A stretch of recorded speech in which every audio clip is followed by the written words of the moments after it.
بسم اللہ الرحمن الرحیم۔ السلام علیکم۔ ہم آج قرآن مجید کے خلاصے کا 8واں حصہ پڑھ رہے ہیں، اور آج ہم انشاءاللہ سورہ انعام پڑھیں گے۔ قرآن مجید کی چھٹی سورہ، سورہ الانعام۔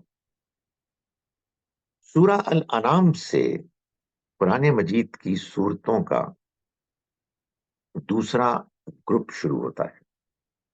یہ بات میں آپ کو بتا چکا کہ قرآن مجید کو اللہ تعالیٰ نے جس طرح سے ترتیب دیا ہے، اس میں اس بات کا لحاظ رکھا گیا ہے، اور یہ بات واضح ہے کہ یہ ترتیب اس ترتیب سے مختلف ہے کہ جو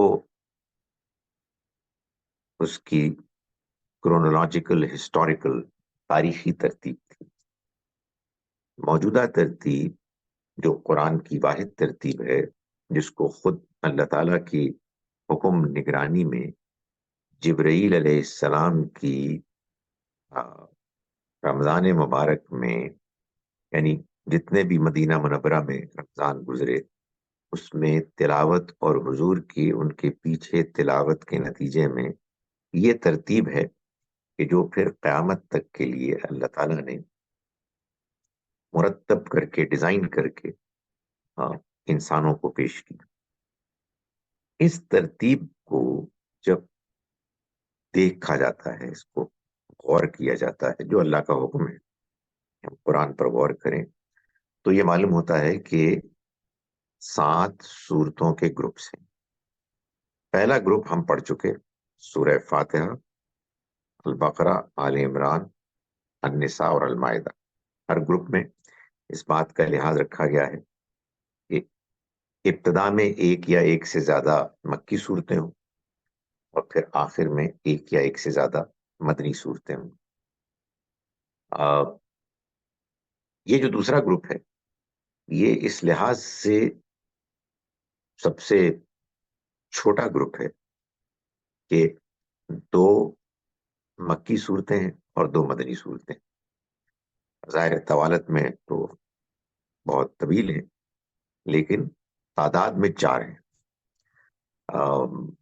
پہلی 2 صورتیں جو مکی صورتیں ہیں وہ جوڑا ہے، الانعام، الاعراف، اور اگلی 2 صورتیں جو مدنی ہیں وہ بھی جوڑا ہے، الانفال اور التوبہ۔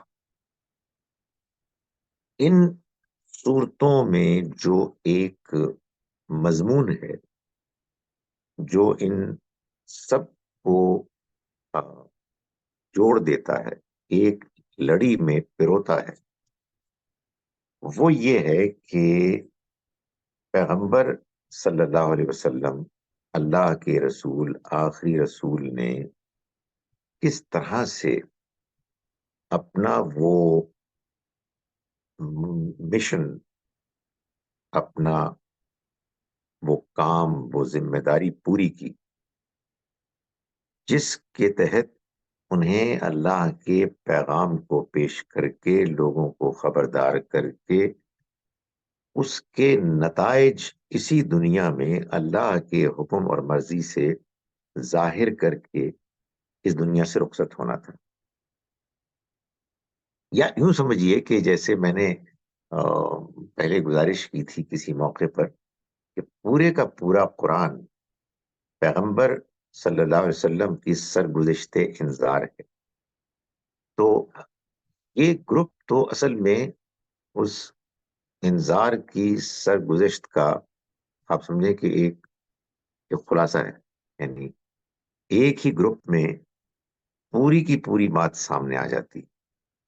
چنانچہ اس بڑے مقصد کو حاصل کرنے کے لیے یہ گروپ جن 4 صورتوں پر مشتمل ہے، ان کو اگر آپ سمجھنا چاہیں کہ وہ کیسے ترتیب کے ساتھ گریجولی مختلف مراحل سے گزر کے اپنے اختتام اور انتہا کو پہنچتی ہیں، تو پہلی سورہ جو ہے وہ دعوت کی سورہ ہے، یعنی مکے اور گرد و پیش کے لوگوں کو دعوت دی گئی. یہ دعوت چونکہ ظاہر ایک ایسی قوم کو دی جا رہی تھی کہ جو شرک میں مبتلا تھے اور ضد اور ہٹ دھرمی کر رہے تھے، تو یہ دعوت کے اندر انذار، وارننگ کا رنگ نمایاں ہے. لیکن یہ بہرحال ہے دعوت. یہ دعوت آگے بڑھ کر انذار کی شکل اختیار کرتی ہے بھرپور سورہ الانعام میں، جس میں کہ مکے والوں کو، شرک کرنے والوں کو خبردار کیا گیا ہے کہ اگر وہ اپنے رویے سے باز نہ آئے تو پھر ان کا نتیجہ، ان کا انجام بس آیا ہی چاہتا ہے. اس کے بعد جو دو مدنی صورتیں ہیں، ان میں پہلی مدنی سورہ سورہ الانفال ہے، جو اگر آپ یہ دیکھیے کہ پہلے دعوت ہے سورہ انعام میں، پھر انذار ہے، وارننگ سورہ اعراف میں، پھر اب وارننگ کے بعد کیا ہونا چاہیے؟ وارننگ کے بعد تو اگر جس چیز پر خبردار کیا گیا ہے، وارن کیا گیا ہے، لوگ اگر بات نہیں مان رہے تو پھر وہ خبردار کرنے کا جو ایک عمل تھا اس کا نتیجہ نافذ ہو جانا چاہیے. سو سورہ الانفال میں اللہ تعالیٰ نے اس نتیجے کو، یعنی وہ جو خبردار کیا گیا تھا عذاب سے، اس عذاب کے نافذ کرنے کے لیے آپ سمجھیے کہ ایک ابتدائی سورہ ہے، تیاری بھی ہے اس میں اور ابتدائی اقدام بھی ہے. سو یہ ہے سورہ الانفال. اور سورہ التوبہ وہ تو اصل میں اس سزا اور عذاب کی تفصیل بیان کرنے والی سورہ ہے کہ جس کی وارننگ انعام اور اعراف میں دی گئی، جس کی تیاری انفال میں کی گئی، اور پھر توبہ میں تو اللہ کا عذاب ہے کہ جو آخری مرتبہ ایک ایسی قوم کے اوپر نافذ ہوا جس نے اللہ کے ایک رسول برحق کا انکار کیا. سو یہ عذاب کی سورہ ہے، اور یہی وجہ ہے کہ یہ سورہ بسم اللہ الرحمن الرحیم کے بغیر شروع ہوئی، اس لیے کہ تسمیہ بسم اللہ الرحمن الرحیم میں تو اللہ کے رحمان و رحیم ہونے کا ذکر ہے، اور اس سورہ میں اللہ کے عذاب کا بیان اس کا نمایاں مضمون ہے. سو آپ یہ دیکھیے کہ یہ پورے کا پورا گروپ اگر آپ سامنے رکھیں تو یہ دعوت، انذار، وارننگ، تیاری یعنی عذاب کی تیاری، اور پھر عذاب، یوں ایک ترتیب سے مضامین چلتے ہیں. تو ہم بسم اللہ کرتے ہیں جناب سورہ انعام کی چند ان آیات کا کے مطالعے کا کہ جو میں نے اس پریزنٹیشن کے لیے منتخب کی ہیں. آبویسلی یہ انتخاب ایک انسان کا، شخص کا انتخاب ہے. تھوڑے سے وقت میں جب آپ کچھ آیات کہیں سے بیان کرتے ہیں صورتوں کی، تو اس میں بہت سی اہم آیات مس بھی ہو جاتی ہیں، لیکن ایک خلاصہ، ایک جسٹ سامنے رکھنے کے لیے بہرحال مجبوری ہے کہ آپ چند ہی آیات کا انتخاب کریں. تو میں شروع کرتا ہوں پہلی آیت سے. اعوذ باللہ من الشیطان الرجیم، بسم اللہ الرحمن الرحیم.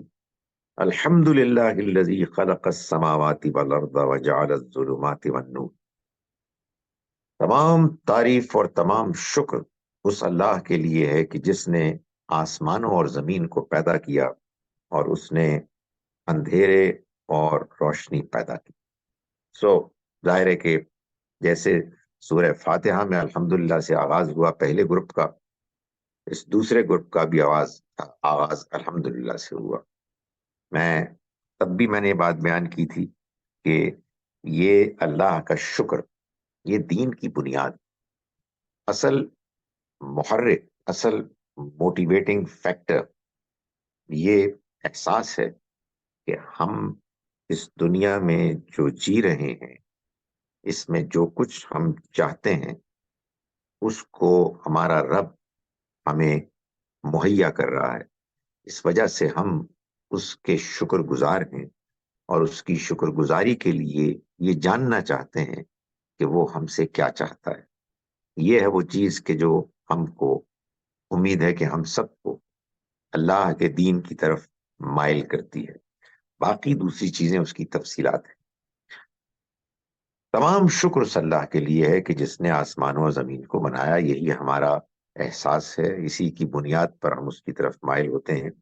اور دنیا میں اندھیرے ہیں، ظاہری بھی اور عقلی اور اخلاقی بھی، وہ بھی اسی نے اس کا موقع فراہم کیا، اور روشنی بھی اسی نے پیدا کی۔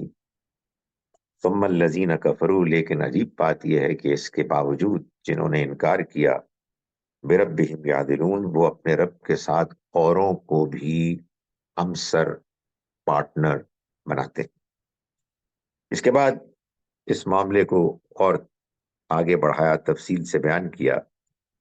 پھر یہ بات بیان کی کہ یہ جو پیغام ہے اللہ کا، یہ پیغام برحق ہے، اور اس پیغام کو پیش کرنے والے اللہ کے پیغمبر صلی اللہ علیہ وسلم وہ ہیں کہ جن کے پیغمبر ہونے میں کوئی شبہ ہی نہیں۔ وہ لوگ کہ جو اس سے پہلے آنے والے پیغمبروں کے ماننے والے ہیں، یہود و نصارہ، ان میں سے جو سچے مخلص لوگ ہیں، وہ حضور کو اور قرآن کو ایسے پہچانتے ہیں جیسے اپنے بیٹوں کو پہچانتے ہیں۔ سو فرمایا آیت نمبر 20 میں، الذین آتیناہم الکتاب، وہ لوگ کہ جن کو ہم نے کتاب دی، یعرفونہ، وہ ان کو پہچانتے ہیں، کما یعرفون ابناءہم، ایسے ہی جیسے اپنے بیٹوں کو پہچانتے ہیں۔ الذین خسروا انفسہم، البتہ وہ لوگ کہ جنہوں نے اپنی جانوں کو نقصان میں مبتلا کیا، فہم لا یؤمنون، تو وہ ایمان نہیں لاتے۔ یہ قرآن نے بار بار حقیقت بیان کی ہے کہ جو لوگ بد اخلاقی میں مبتلا ہیں، جن کا کردار اچھا نہیں ہے، جو گویا کہ اپنے اوپر ظلم کرتے ہیں، اپنے آپ کو نقصان سے دوچار کرتے ہیں اپنی بدعمالیوں کی وجہ سے، وہ ایمان نہیں لائیں گے۔ یہ قرآن کا اتنا واضح اور دو ٹوک فیصلہ ہے کہ جس کو اللہ نے بار بار بیان کیا، آج بھی انشاءاللہ آگے کی بھی ایک آیت میں ہم اسی حقیقت کو دیکھیں گے۔ اس کے بعد اللہ تعالیٰ نے وہ بات بیان فرمائی کہ جو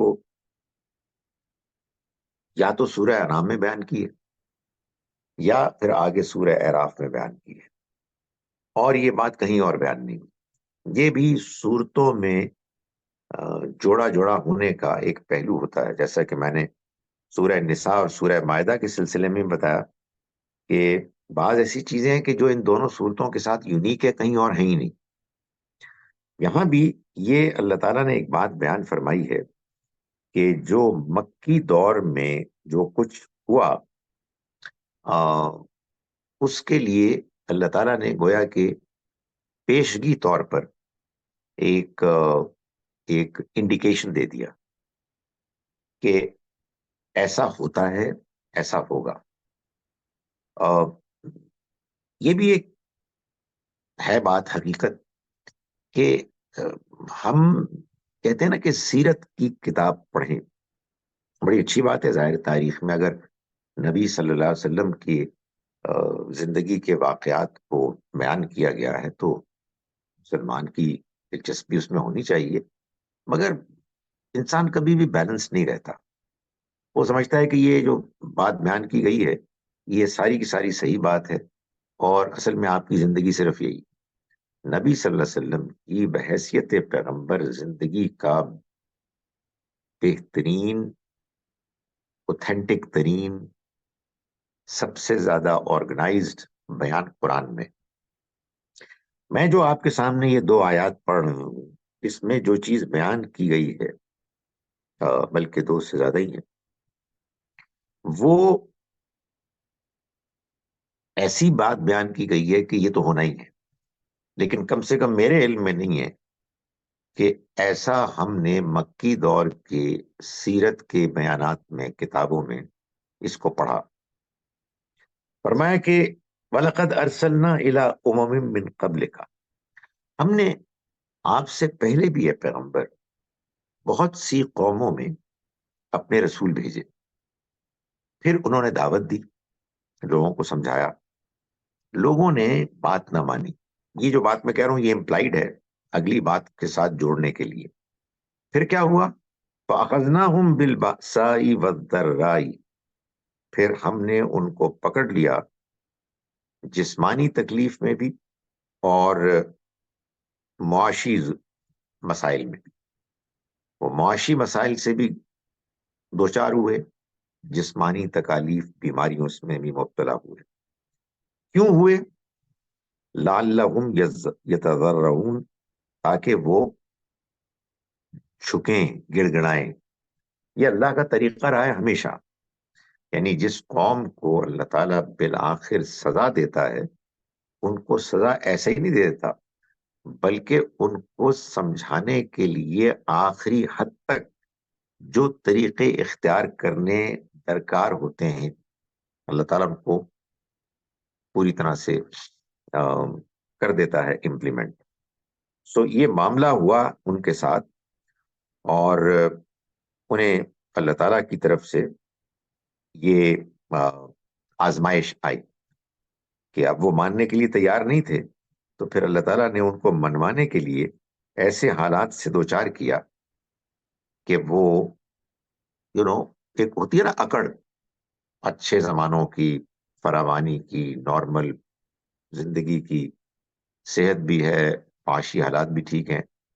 پیپل ڈونٹ بادر، لوگ دلچسپی نہیں لیتے، اپنے ہی زندگی میں مگن ہوتے ہیں. صبح ہوتی ہے، شام ہوتی ہے، اپنا فلو ہوتا ہے، اپنا کام ہوتا ہے، اپنے کاروبار ہوتے ہیں، مصروفیت ہوتی ہے، اور لوگوں کو کوئی دلچسپی نہیں ہوتی کہ زندگی کیوں دی گئی ہے، اس کی کیا حقیقت ہے، آگے کیا ہونے والا ہے. تو جب اللہ کے پیغمبر آتے ہیں اور لوگ ان کے پیغام کو ٹال دیتے ہیں تو پھر اللہ تعالیٰ یہ کرتے ہیں. فرمایا فلولا اذ جاءہم باسنا تضرعوا، پھر ایسا کیوں نہ ہوا کہ جب ان کے پاس ہماری پکڑ آئی تو وہ گڑ گڑاتے، وہ جھکتے. ولیکن قست قلوبہم، بلکہ ہوا کیا کہ ان کے دل سخت ہو گئے. یعنی یہ مشکلات آئیں، اس کے باوجود انہوں نے اس کو صحیح طرح سے رسپونڈ نہیں کیا. وَزَيَّنَ لَهُمُ الشَّيْطَانُ مَا كَانُوا يَعْمَلُونَ، اور شیطان نے ان کے اعمال کو، جو کچھ وہ کرتے تھے، جو ان کی ایکٹیویٹیز تھیں سوسائٹی میں، جو کچھ بھی ان کے ہاں طور طریقے تھے، وہ ان کو اچھے لگنے لگے. شیطان نے ان کو خوشنما بنا دیا. جو ان کی ٹریڈیشنز ہیں، بھائی بت پرستی ہے تو ٹھیک ہے، کسی کو کیا پرابلم ہے، اس طرح کی باتیں کرتے، ہمارے آباء و اجداد کا طریقہ ہے، سو واٹ. یہ ہمارے یہاں ہوتے ہیں لوگ، وہ کچھ سوچنے کے لیے تیار ہی نہیں ہوتے. تو اللہ تعالیٰ فرماتے ہیں کیوں نہیں ایسا ہوا کہ انہوں نے اس کو سمجھا، ان کے دل پسیجے، وہ گڑ گڑائے، بلکہ ہوا یہ کہ ان کے دل سخت ہو گئے اور شیطان نے ان کے اعمال کو خوشنما بنا دیا، اٹریکٹو بنا دیا. فلما نسوا ما ذکروا به، پھر جب انہوں نے بھلا دیا اس کو کہ جس کی ان کو یاد دہانی کرائی گئی، فتحنا علیہم ابواب کل شیء، پھر کیا ہوا، ہم نے ان کے لیے تمام چیزوں کی، پراسپیرٹی کی، فراوانی کے دروازے کھول دی. یعنی دنیا ان کی طرف آئی لپک کر. حتیٰ، یہاں تک کہ اذا فرحوا بما اوتوا، جو کچھ وہ دیے گئے اس پہ وہ بہت خوش ہوئے، اس کو سیلیبریٹ کرنے لگے، اترانے لگے. اخذناہم بغتۃ، تو ہم نے پکڑ لیا ان کو اچانک. فاذا ہم مبلسون، پھر کیا ہوا کہ وہ بالکل ہکا بکا رہ گئے. فقطع دابر القوم الذین ظلموا، پس ان لوگوں کی جڑ کاٹ دی گئی جنہوں نے ظلم کا ارتکاب کیا. الحمدللہ رب العالمین، اور تمام تعریف اور شکر کا حقدار تو اللہ ہے، تمام جہان والوں کا پالنے والا. تو یہ اللہ تعالیٰ نے فرمایا، اور یہ جو کچھ ہونا تھا وہ ہوا ہوگا، لیکن جیسے کہ میں نے گزارش کی کہ ہماری تاریخ میں اس کو کیپچر نہیں کیا گیا. So doesn't matter. یعنی گزارش کی کہ ہماری تاریخ، ہمارے دین کی رہنمائی، یہ سب کچھ قرآن میں ہے. فرمایا اس کے بعد ہم نکلتے ہیں اور پہنچتے ہیں آیت نمبر 59 میں، 59، جس میں اللہ تعالیٰ یہ بتا رہے ہیں کہ جو دنیا میں معاملات ہوتے ہیں نا، یہ ایسا نہیں ہے کہ بس ہوتے ہیں اور بس ختم ہو جاتے ہیں، اور کوئی پوچھنے والا نہیں ہے، کوئی اس کو نوٹ نہیں کر رہا، کوئی حساب کتاب نہیں لے گا. یہ جان لو کہ اللہ کا علم پرفیکٹ ہے، اس میں کسی قسم کی کوئی کمی نہیں. یعنی اتنا پریسائز ہے کہ ہر چیز نوٹ ہو رہی ہے. اللہ کے علم کو تم انڈرمائن نہ کرو. سچی بات ہے کہ جس زمانے میں یہ آیات نازل ہو رہی تھی، اس زمانے میں تو آدمی سوائے اس کے کہ قرآن مجید کو سمجھ کے اس کو جان لے اور مان لے، بڑا مشکل تھا کہ امیجن کرنا. اب تو ہم اس کو امیجن کر سکتے ہیں، اب تو چیزیں ویسے ہی نوٹ ہو رہی ہیں، ہر چیز نوٹ ہو رہی ہے، ہم کو معلوم ہے. کیمراز ہیں وہ کیپچر کر لیتے ہیں، آپ کی اسمارٹ فونز ہیں وہ کیپچر کر لیتے ہیں. تو اللہ تعالیٰ نے فرمایا کہ وَعِندَهُ مَفَاتِحُ الْغَيْبِ، اس کے پاس غیب کی کنجیاں ہیں. غیب، دی ان سین ورلڈ، اتنی بڑی دنیا ہے، کوئی نہیں جانتا سوائے اس کے پاس اس کی کنجیاں ہیں، چابیاں ہیں. لا يعلمها الا هو، کوئی نہیں جانتا ان کو سوائے اس کے.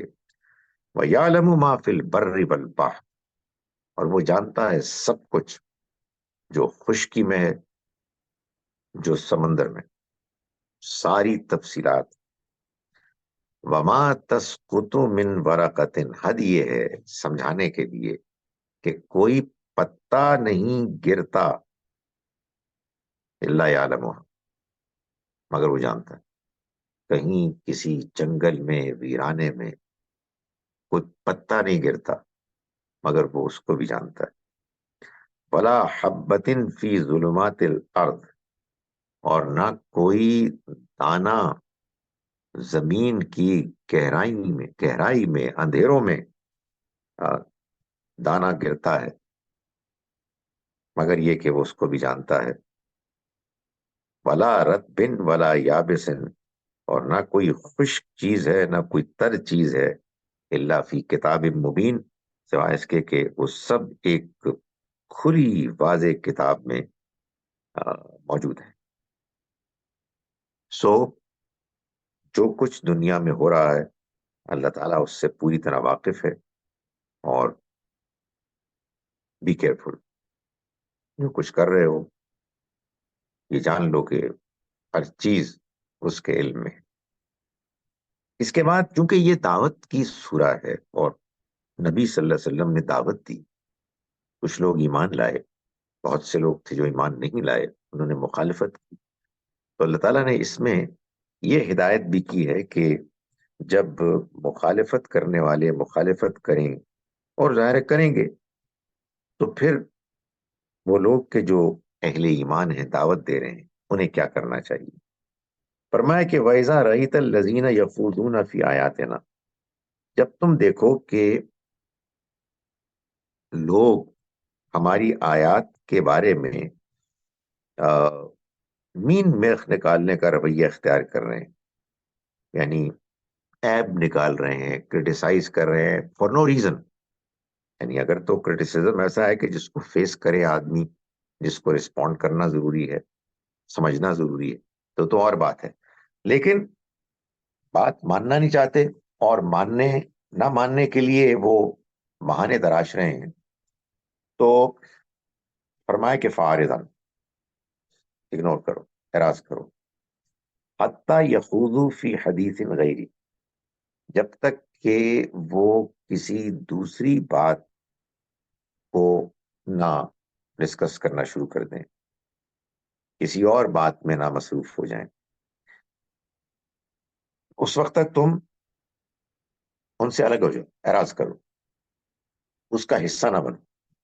وَإِمَّا يُنْسِيَنَّكَ الشَّيْطَانُ، اور اگر تمہیں شیطان بھلا دے، فَلَا تَقْعُدْ بَعْدَ الذِّكْرَ، تو یاد آ جانے کے بعد مت بیٹھو ان کے ساتھ، مع القوم ظالمین، ظالم لوگوں کے ساتھ.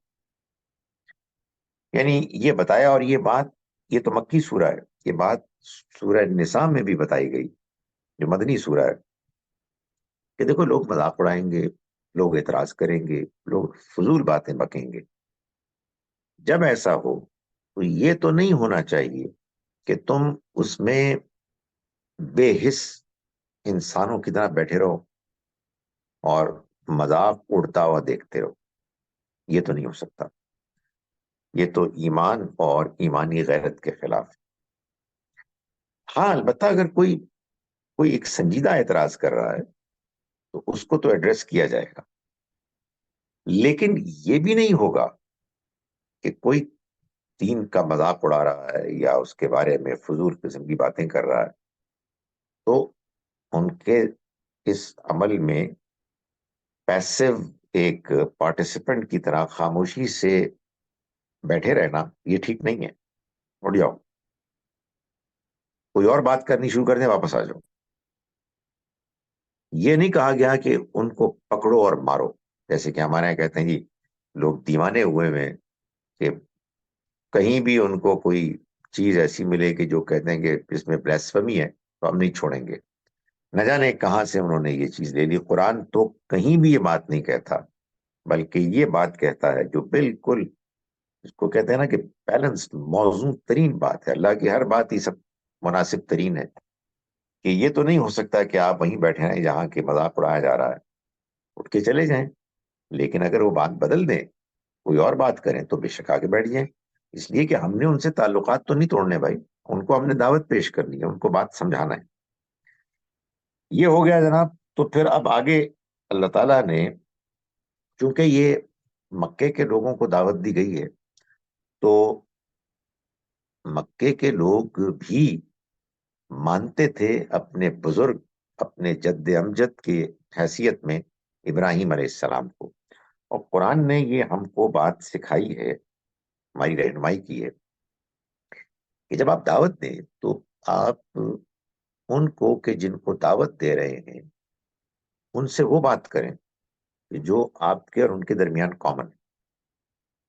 تو جو کامن ایک بزرگ پرسنالٹی ہے ابراہیم علیہ السلام، ان کا ذکر کرو.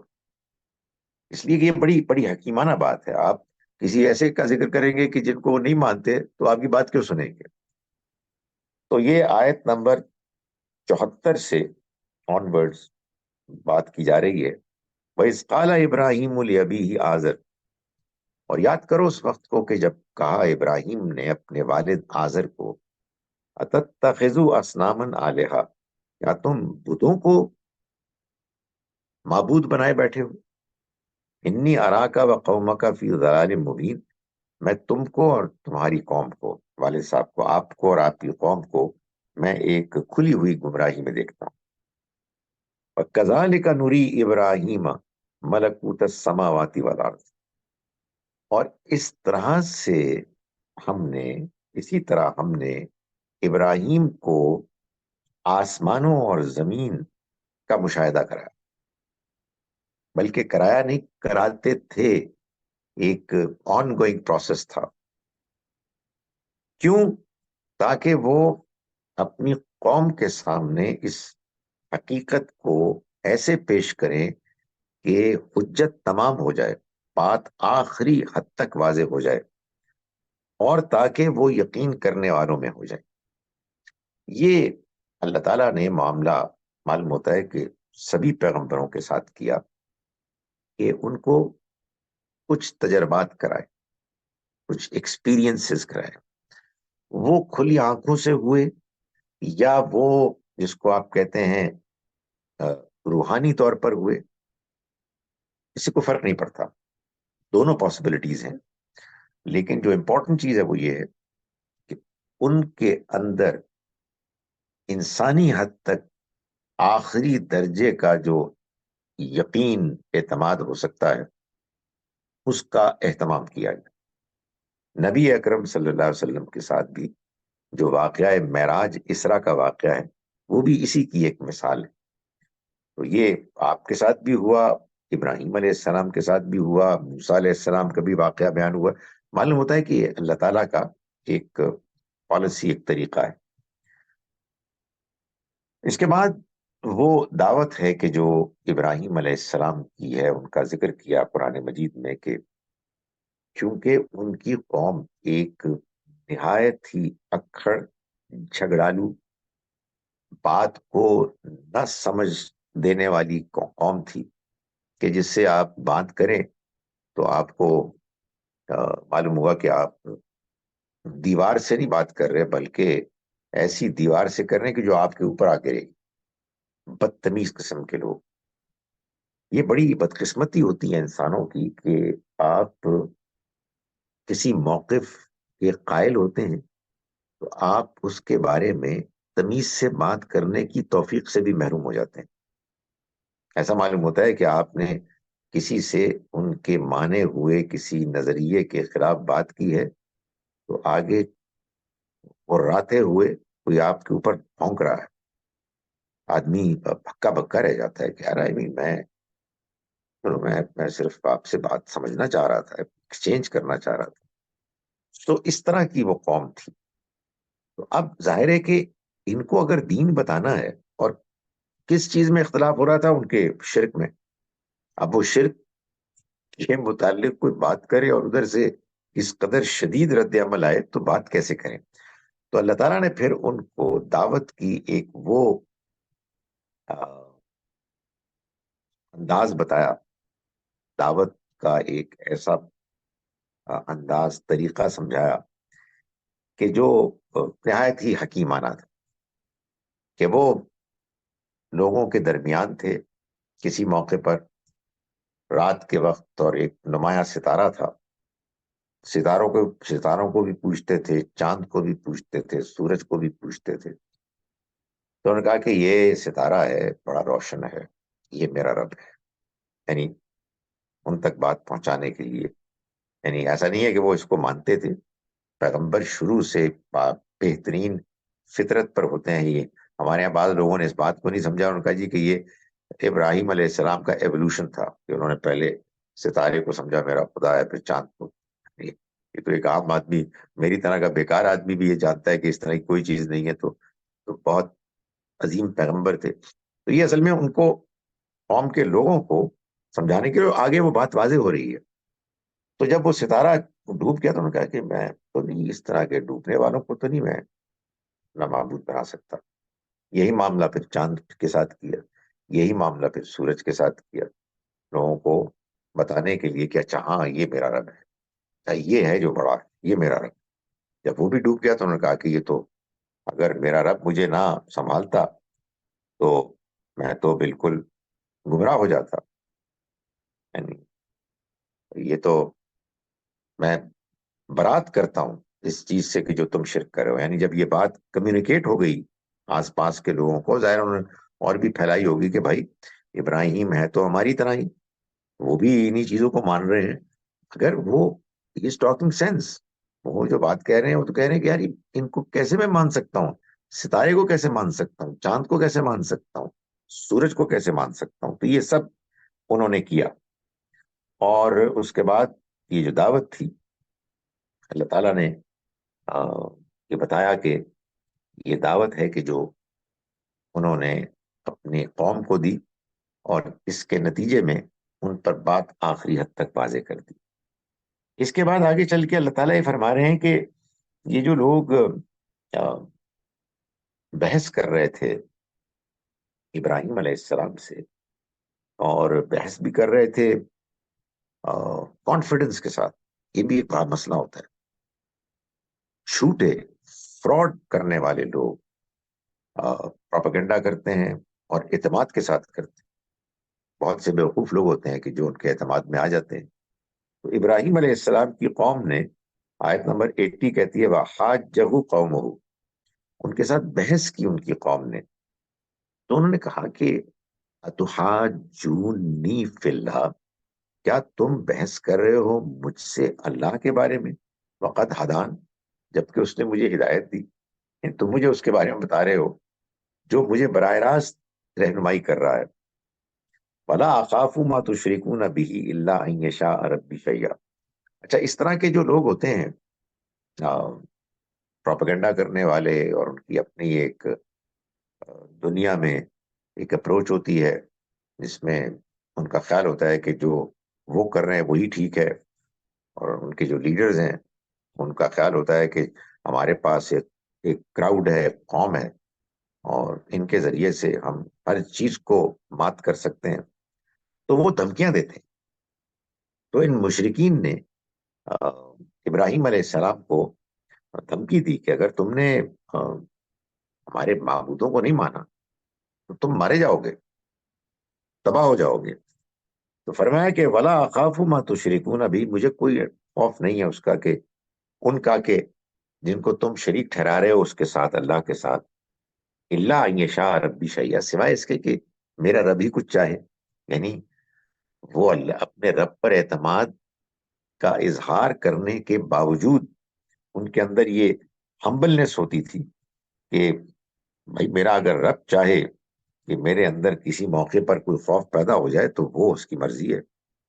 وسع ربی کل شیء علما، اور میرا رب اس کا علم ہر چیز پر غالب ہے۔ افلا تتذکرون، تو کیا تم نئی نصیحت حاصل کرتے؟ اور فرمایا کہ وَكَيْفَ أَخَافُ مَا أَشْرَكْتُمْ، میں کیسے ڈروں ان جھوٹے خداؤں سے جن کو تم شریک بنا رہے ہو۔ وَلَا تَخَافُونَ أَنَّكُمْ أَشْرَكْتُمْ بِاللَّهِ، جبکہ تمہیں ڈر نہیں ہے، ڈر تو تمہیں ہونا چاہیے کہ تم شریک کر رہے ہو اللہ کے ساتھ ما لم ينزل به علیکم سلطانہ، جس کے بارے میں اللہ نے، جن کے بارے میں کوئی دلیل، کوئی ایویڈنس، کوئی سند نازل ہی نہیں کی۔ فَأَيُّ الْفَرِيقَيْنِ أَحَقُّ بِالْأَمْنِ، تو اطمینان، چین، امن اور اعتماد کا حقدار دونوں گروہوں میں سے، پارٹیز میں سے کون ہوگا، کس کو ہونا چاہیے؟ ان کن تم تعلمون، اگر تم واقعی جانتے ہو، اگر تم واقعی سنجیدگی سے بات کرنا چاہتے ہو۔ الذین آمنوا ولم یلبسوا ایمانہم بظلم، وہ لوگ جو ایمان لائے اور انہوں نے اپنے ایمان کو ظلم یعنی شرک کے ساتھ مکس نہیں کیا، اس کو اس میں شامل نہیں کیا۔ اولئک لہم الامن، وہی لوگ ہیں کہ جو امن، چین، اطمینان کے مستحق ہیں۔ وہم محتدون، اور وہی ہیں کہ جو راہیاب ہوں گے، اپنی منزل مراد کو پہنچیں گے کامیابی۔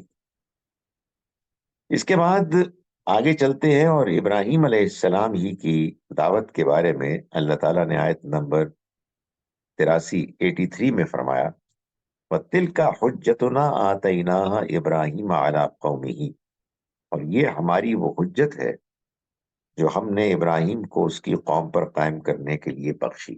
یعنی مطلب یہ ہے کہ یہ جو دعوت کا ایک اچھوتا، انوکھا انداز ہے جو ہم نے ابراہیم کو عنایت کیا، یہ ہم نے ان کو دیا کہ وہ اس انداز میں دعوت دیں۔ ہر زمانے کے لوگوں کے لیے انداز جو ہے وہ ایک خاص اپنے اندر ندرت، یونیکنیس کا تقاضا کرتا ہے، جو ظاہر ہے اللہ کی طرف سے دعوت پیش کرنے والوں کو اس کی مہربانی سے حاصل ہو جاتا ہے، لیکن پیغمبروں کو تو خاص طور پر اللہ کی طرف سے رہنمائی ہوتی۔ اس کے بعد اللہ تعالیٰ نے واضح کرنے کے لیے کہ یہ جو ہدایت ہمارے پیغمبر لے کے آئے ہیں یہ کوئی نئی بات نہیں ہے، اس سے پہلے بھی بہت سے پیغمبر آئے اور ان کا اللہ تعالیٰ نے پھر ذکر کیا نام لے کر۔ آیت نمبر 90 میں پھر فرمایا کہ اولئک الذین ھدی اللہ بہ، یہ وہ لوگ ہیں کہ جن کو اللہ نے ہدایت دی، فبہداہ مقتدی، تو تم بھی انہی کے طریقے کی پیروی کرو۔ یعنی پیغمبر صلی اللہ علیہ وسلم کو بھی فرمایا اور پھر آپ کے ذریعے سے اوروں کو بھی کہا کہ یہ ایک ہی سلسلہ ہے ہدایت کا جو چلا آ رہا ہے پہلے بھی بہت سے پیغمبر آئے، یہ پیغمبر اور یہ کتاب بھی اسی سلسلے کی ایک کڑی ہے، سو اس کو فالو کرو۔ اس کے بعد اللہ تعالیٰ نے اپنی توحید کی کچھ نشانیاں بیان فرمائیں، اس لیے کہ جس دین کی دعوت مکے والوں کو دی جا رہی تھی اور جس سے کہ وہ منحرف تھے، جس کو انہوں نے چھوڑ دیا تھا، یہ دعوت تو اصل میں اصلاً توحید کی دعوت تھی، ایک اللہ کو ماننا کہ وہی خالق ہے، وہی مالک ہے، وہی دنیا چلا رہا ہے، اور جب وہ دنیا کو چلا رہا ہے اپنی تمام تر صفات کے ساتھ، اس کو ماننا ضروری ہے، تو پھر باقی چیزیں آخرت اور یہ سب اس کا نتیجہ ہے۔ تو اللہ تعالیٰ نے جو بات بیان فرمائی ہے اپنی توحید کے بارے میں، فور دیٹ میٹر کسی بھی حقیقت کے بارے میں کہ جو ایمانیات کے طور پر منمانی مطلوب تھی، ان کے دلائل دیے، ان کے ایویڈنسز پرووائڈ کیے۔ فرمایا ان اللہ فالق الحب والنوا، اللہ دانے اور گٹھلیوں کو پھاڑنے والا ہے۔ یعنی ہماری پوری زندگی اگر آپ غور کریں تو اسی ایک پروسیس فینومینن پر مبنی ہے کہ بیج بوئے جاتے ہیں، گٹھلیاں ڈالی جاتی ہیں، اور بارش ہوتی ہے، سورج کی شعائیں پڑتی ہیں، پھر نہ جانے کیا اللہ تعالیٰ نے طریقہ اختیار کیا ہے کہ یہ نکلتے ہیں، اس کے اندر سے پودے، فصلیں نکلتے ہیں، یہ پھٹتے ہیں، یہ اپنا منہ کھولتے ہیں اور اللہ پھاڑتا ہے۔ تو اگر آپ نے اس بات کو سمجھ لیا، اس کو آپ نے انٹرنلائز کر لیا، تو بس آپ سمجھیں کہ آپ نے اپنے رب کے پورے نظام کو سمجھ لیا، آپ کا اس پر ایمان ہو گیا، آپ ساری دنیا کو اور دنیا کے سارے معاملات کو اس کی نگاہ سے آپ نے دیکھنا شروع کر دیا، اور آپ کے اندر اللہ کی شکر گزاری کی اصل بنیاد پیدا ہو گئی کہ یہ وہ کر رہا ہے، آئے دن کر رہا ہے، وہ دانے اور گٹھلیوں کو پھاڑنے والا ہے۔ یخرج الحی من المیت ومخرج المیت من الحی، وہ نکالتا ہے زندہ کو مردہ سے، اور وہی ہے کہ جو نکالتا ہے مردہ کو زندہ سے، اور یہ ہے اللہ تمہارا رب۔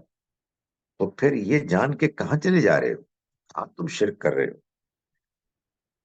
اس کے بعد آگے اسی طرح سے آیت نمبر 99 میں، 99 میں بھی اس کو بیان کیا گیا کہ وَهُوَ الَّذِي أَنزَلَ مِنَ السَّمَاءِ مَاءً، وہی ہے کہ جس نے آسمان سے پانی برسایا، بارش برسائی، فَأَخْرَجْنَا بِهِ نَبَاتَ كُلِّ شَيْءٍ، پھر ہم نے اس سے ہر چیز کی نبات، انکھوے نکالے، یعنی بارش برستی ہے، پھر اس کے بعد ہر قسم کی نباتات ہیں جو برآمد ہوتی ہیں۔ فَأَخْرَجْنَا مِنْهُ خَضِرًا نُخْرِجُ مِنْهُ حَبًّا مُتَرَاكِبًا، پھر ہم اس سے سرسبز شاخیں ہم نے ابھاری، جن سے ہم تہ بتہ دانے پیدا کرتے ہیں۔ اس کے بعد اللہ تعالیٰ نے اس کی تفصیلات بیان کی کہ وہ کھجور بھی ہوتی ہے، اور اس میں گچھے ہوتے ہیں، اور انگور ہیں، زیتون ہیں، وغیرہ، ملتے جلتے بھی ہیں، مختلف بھی ہیں۔ پھر فرمایا انظروا الی ثمرہ اذا اثمر وینع، تم دیکھو، دیکھو جب وہ پھلتا ہے اور جب وہ پکتے ہیں، یعنی ان کے بڑھنے کو دیکھو، ان کے پھلوں کو نکلنے کو دیکھو، پھر ان کے پکنے کو دیکھو جب وہ پکتے ہیں۔ یعنی معلوم ہوتا ہے کہ اللہ تعالیٰ انوائٹ کر رہے ہیں یہ جو میں نے دنیا بنائی ہے اور تمہارے لیے تمہاری ضرورتوں کو پورا کرنے کے لیے یہ سب کچھ فراہم کیا ہے، یہ ہم نے اس لیے کیا ہے کہ تم دیکھو انہیں اور دیکھ کے تم اس نتیجے تک پہنچو۔ ان فی ذالکم لآیات لقوم یؤمنون، ان سب میں نشانیاں ہیں ان لوگوں کے لیے کہ جو ایمان لانا چاہیں۔ ایمان لانا چاہیں یعنی مطلب یہ کہ بات کو سمجھنا چاہیں۔ اس کے بعد فرمایا آیت نمبر 100 میں کہ وَجَعَلُوا لِلَّهِ شُرَكَاءَ الْجِنَّ، اس کے باوجود انہوں نے جنوں میں سے اللہ کے شریک بنا لیے۔ وَخَلَقَهُمْ، حالانکہ اس نے ان کو پیدا کیا۔ وَخَرَقُوا لَهُ بَنِينَ وَبَنَاتٍ، اور انہوں نے اس کے ساتھ اسکرائب کرنے شروع کر دیے بیٹے اور بیٹیاں بغیر علم، بغیر علم کے۔ سبحانہ و تعالی عما یصفون، وہ پاک ہے ہر چیز سے اور برتر ہے ان چیزوں سے جو یہ بیان کرتے ہیں۔ پھر یہ فرمایا کہ بدیع السماوات والارض، وہ آسمانوں اور زمین کا موجد ہے، یعنی ان کا پیدا کرنے والا ہے ایسے کہ عدم سے پیدا کیا، جس کو کہتے ہیں نا کریشن ایکس نہیلو، کچھ بھی نہیں تھا اور اس نے پیدا کیا۔ انا یکون لہ ولد، اس کے یہاں اولاد کیسے ہو سکتی ہے؟ ولم تکن صاحبہ، جبکہ اس کی کوئی بیوی نہیں۔ وخلق کل شیء، اور اس نے ہر چیز کو پیدا کیا۔ وہو بکل شیء علیم، اور وہ ہر چیز کا جاننے والا۔ اس کے بعد اللہ تعالیٰ نے فرمایا آیت نمبر 108 میں کہ دیکھو، جب تم ان لوگوں کو جو انکار کرنے والے ہیں اور یہ جو شرک کرنے والے ہیں ان کو دعوت دو، دعوت دینے میں حکمت ہونی چاہیے۔ لوگوں کی نفسیات، ان کے جذبات کا خیال رکھنا چاہیے۔ تمہیں بات سمجھانی ہے، تمہیں بات منہ پر نہیں مارنی، تم نے لوگوں کو ذلیل نہیں کرنا۔ بڑے گرے ہوئے لوگ ہوتے ہیں کہ جو دوسرے لوگوں کو ذلیل کرنے کی کوشش کرتے ہیں، گالی گلوچ کرتے ہیں، برا بھلا کہتے ہیں، بدتمیز لوگ ہوتے ہیں۔ ایک مسلمان، ایک صاحب ایمان کبھی ایسا نہیں کرتا۔ چنانچہ یہ فرمایا کہ وَلَا تَسُبُّوا الَّذِينَ يَدْعُونَ مِن دُونِ اللَّهِ، دیکھو وہ جو اللہ کے علاوہ اوروں کو پکارتے ہیں ان کو گالی نہ دو۔ فَيَسُبُّوا اللَّهَ عَدْوًا بِغَيْرِ عِلْم، مبادہ کہیں یہ نہ ہو کہ وہ اللہ کو گالی دینے لگے نتیجے میں، یعنی اس کے بدلے میں، بغیر جانے بوجھے۔ اور آگے فرمایا دیکھو کذالک زینا لکل امت عملہم، اسی طرح سے ہم نے ہر امت کے لیے، ہر گروہ کے لیے ان کے عمل کو خوشنما بنا دیا ہے، یعنی ان کے نزدیک یہی ٹھیک ہے، وہ اسی میں مگن ہے۔ تو اب وہ ان کے جذبات ہیں اس کے ساتھ وابستہ، انہیں تم کو نکالنا ہے اس گمراہی سے، گالی دے کے نہیں، اگریسو ہو کے نہیں، بات سمجھا کے، دلائل کے ساتھ۔ اس کے بعد آئیے جناب، اللہ تعالیٰ نے یہ بات بیان فرمائی آیت نمبر 112 میں کہ یہ 12 اور 13 میں، 112 اور 13 میں، کہ اللہ تعالیٰ جب کسی اپنے پیغمبر کو بھیجتا ہے دنیا میں کہ وہ آ کے انسانوں میں دعوت دیں، تو اس میں ایک پیٹرن ہے جو بہرحال فالو کیا جاتا ہے۔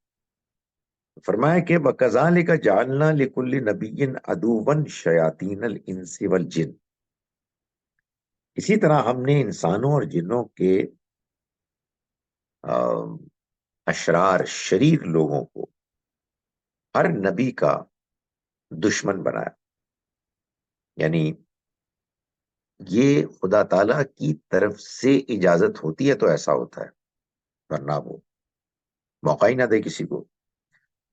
یہ جو ایول جن ہوتے ہیں، جو شیطان ہوتے ہیں، انسانوں میں بھی ہوتے ہیں اور جنوں میں بھی ہوتے ہیں، دونوں میں۔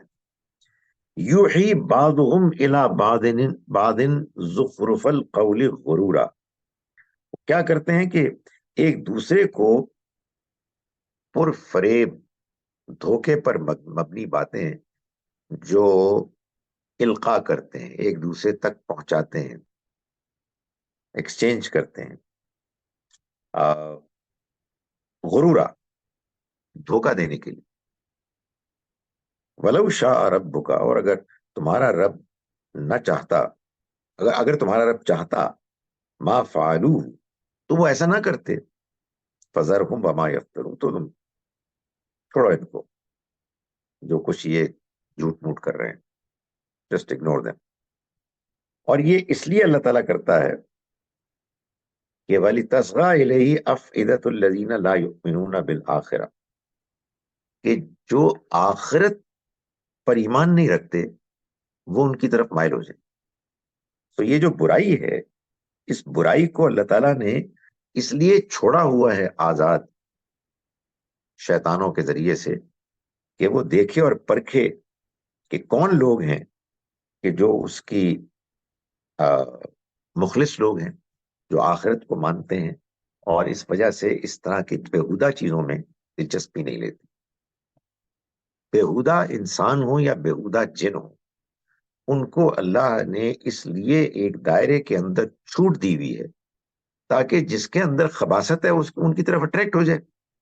اور جو آخرت کو مانتے ہیں، جو اللہ کو مانتے ہیں، جو اچھے لوگ ہیں، وہ ان کی ان برائیوں کو دیکھ کر اپنے آپ کو بچائیں،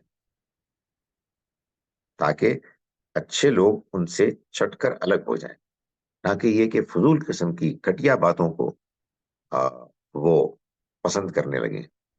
یہ امتحان اسی لیے ہوتا ہے تاکہ اچھے اور برے میں فرق کیا جائے.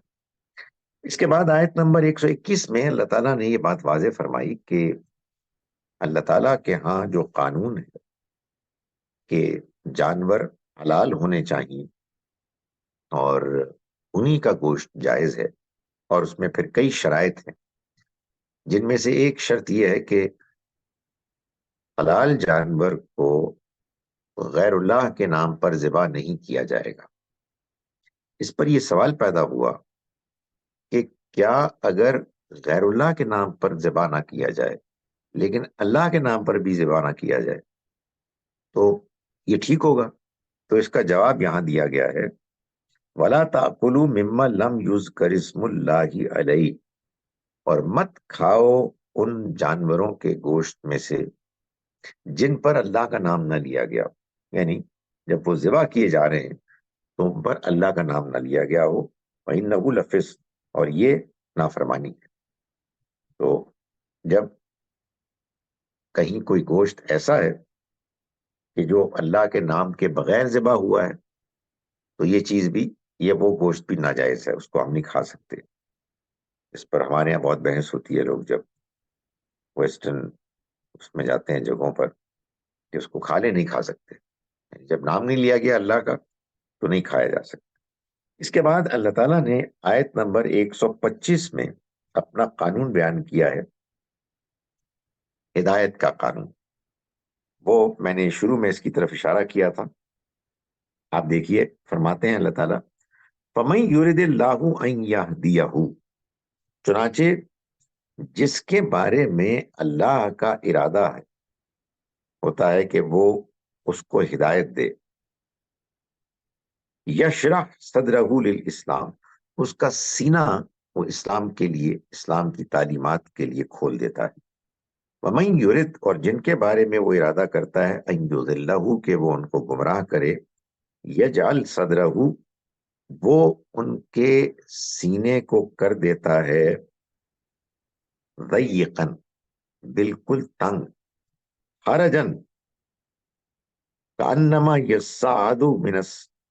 یصعد فی السماء، ایسے تنگ اور کھینچ دیتا ہے گویا کہ وہ آسمان کی طرف چڑھ رہے، آسمان میں چڑھ رہے. کیوں کرتا ہے ایسا؟ کذالک یجعل اللہ الرجس علی الذین لا یؤمنون، اسی طرح اللہ ناپاکی کو پھیلا دیتا ہے، مسلط کر دیتا ہے ان کے اوپر جو ایمان نہیں لانا چاہتے. کون سی ناپاکی؟ کردار کی ناپاکی، اخلاق کی، بد اخلاقی، بد کرداری کی ناپاکی. جو لوگ غلط کام کرتے ہیں، جھوٹے ہیں، لپاٹیے ہیں، گھٹیا حرکتیں کرتے ہیں، ان کی یہ گندگی اخلاقی ان کے اوپر چھا جاتی ہے، اور اس کے بعد ان کے لیے ہدایت پانا ممکن نہیں رہتا۔ اس کے بعد اللہ تعالیٰ نے بتایا، چونکہ یہ دعوت کی سورہ ہے، خاص طور پہ مکے والوں کے لیے، تو یہ بتایا کہ انہوں نے جانوروں کے معاملے میں، ان کے یعنی حلال حرام کے معاملے میں بہت سی بدعتیں ایجاد کی ہوئی تھیں، تو ان کا ذکر کیا آیت نمبر 136 آنورڈز میں، کہ وَجَعَلُوا لِلَّهِ ذَرَأً مِنَ الْحَرْثِ وَالْأَنْعَامِ نَصِيبًا فَقَالُوا هَٰذَا لِلَّهِ بِزَعْمِهِمْ وَهَٰذَا لِشُرَكَائِنَا۔ اور اللہ نے جو کھیتی اور چوپائے پیدا کیے، اس میں انہوں نے اللہ کا ایک حصہ مقرر کیا، اور وہ یہ کہتے کہ یہ حصہ تو اللہ کا ہے، اور ان کے گمان کے مطابق یہ حصہ ہمارے شرکاء کا ہے۔ تو یہ بدعت، یہ شرک وہ چیز ہے کہ جو بعض لوگوں کے ہاں مذہبی انداز میں انٹروڈیوس ہو جاتی ہے، اور پھر وہ اس کے بارے میں جذباتی ہو جاتے ہیں اور اس کو چھوڑنے کے لیے تیار نہیں ہوتے۔ انفارچونیٹلی مسلمانوں کے ہاں بھی یہ ہو جاتا ہے کہ وہ اس طرح کی حرکتیں کرتے ہیں، اور پھر اس کے بعد وہ اس کو چھوڑنے کے لیے تیار نہیں ہوتے۔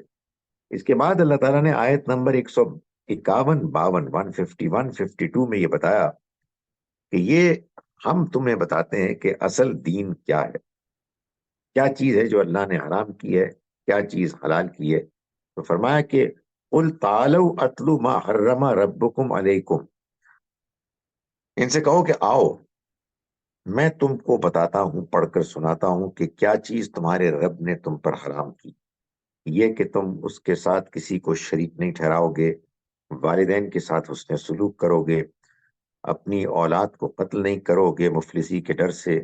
ہم ہی ہیں کہ جو ان کو بھی رزق دیتے ہیں اور تم کو بھی رزق دیتے ہیں اور ان کو بھی، اور تم فحش چیزوں کے قریب نہ آؤ گے، چاہے وہ ظاہر میں ہو چاہے باطن میں، اور نہ تم کسی انسان کو قتل کرو گے جس کو اللہ نے محترم ٹھہرایا، جس کی جان کو سوائے کسی حق کی وجہ سے۔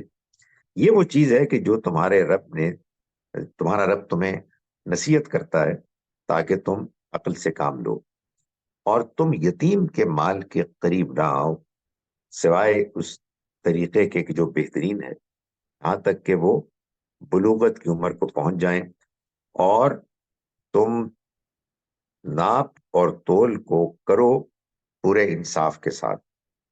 ہم نے کسی انسان کو جواب دہ نہیں ٹھہرانا اس کی کیپیسٹی وسعت سے زیادہ۔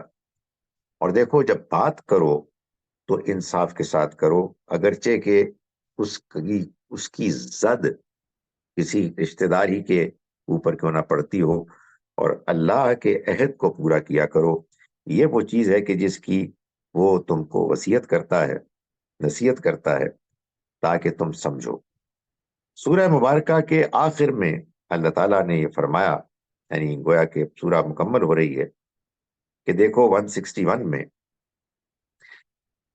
قُلْ إِنَّنِي هَدَانِي رَبِّي إِلَىٰ صِرَاطٍ مُسْتَقِيمٍ، آپ کہیے کہ میرے رب نے مجھے ہدایت کی سیدھے راستے کی طرف۔ وہ دین ہے جو بالکل سیدھا ہے، ابراہیم کا دین جو بالکل یکسو تھے، وَمَا كَانَ مِنَ الْمُشْرِكِينَ، اور ابراہیم مشرکین میں سے نہیں تھے۔ اس کے بعد بالکل آخری آیت میں اللہ تعالیٰ فرماتے ہیں کہ وَهُوَ الَّذِي جَعَلَكُمْ خَلَائِفَ الْأَرْضِ، وہی ہے جس نے تمہیں زمین میں ایک دوسرے کا جانشین بنایا، وَرَفَعَ بَعْضَكُمْ فَوْقَ بَعْضٍ دَرَجَاتٍ، اور اس نے بعضوں کو بعضوں پر بعض معاملات میں درجات میں بلند کیا، لِيَبْلُوَكُمْ فِي مَا آتَاكُمْ، تاکہ وہ تمہیں آزمائے اس میں کہ جو اس نے تم کو دیا۔ تمہارا رب بدلہ لینے میں بہت جلدی کرنے والا ہے، لیکن جان لو کہ وہ مغفرت کرنے والا بھی ہے، رحم کرنے والا بھی۔ کل سے انشاءاللہ ہم شروع کریں گے یہاں ٹورنٹو کے وقت کے مطابق 7 بجے، اور پاکستان کے وقت کے مطابق 4 بجے 4 PM۔ السلام علیکم ورحمۃ اللہ وبرکاتہ۔